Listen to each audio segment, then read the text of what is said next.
Canne blanche en main, les élèves de l'Institut national des aveugles du Congo, INAC, prennent tous la direction du réfectoire où l'ONG Viens et Vois, Bravo la pluie, est venue le 19 décembre 2024 faire un don de matériel spécialisé en faveur de ces élèves vivant avec handicap visuel.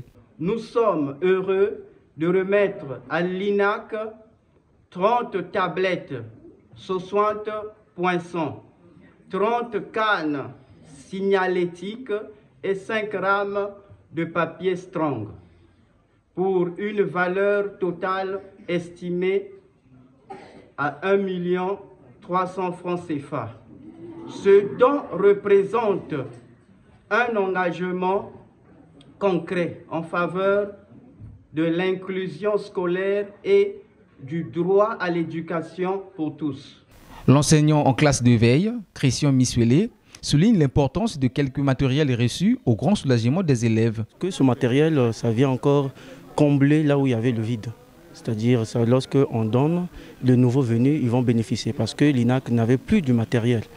Pas du tout, mais même si ce que vient nous donner, qu'on vient nous remettre, n'est pas vraiment peut-être une grande quantité, mais ça va jouer un grand rôle parce que nous avons eu, même nous-mêmes les enseignants, il nous manquait même des poinçons.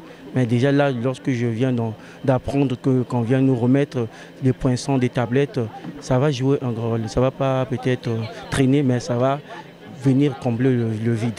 Ce don qui n'est pas une première est le fruit d'une coopération entre l'ONG Viens et Vois et l'association Agape de Londres.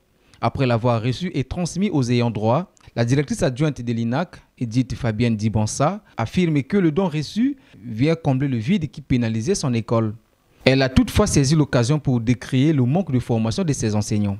L'arrivée de ce matériel nous apporte un plus dans cet établissement parce que ça nous a manqué.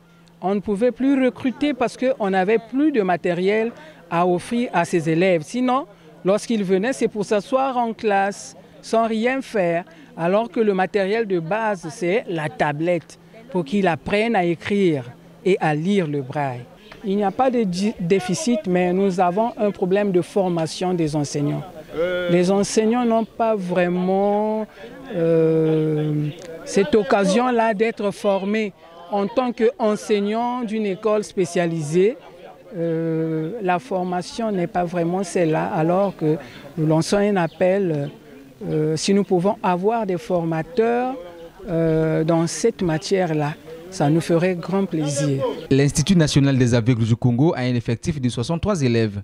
33 étudient sur place, tandis que le reste évolue dans d'autres établissements publics, mais à la charge de l'INAC.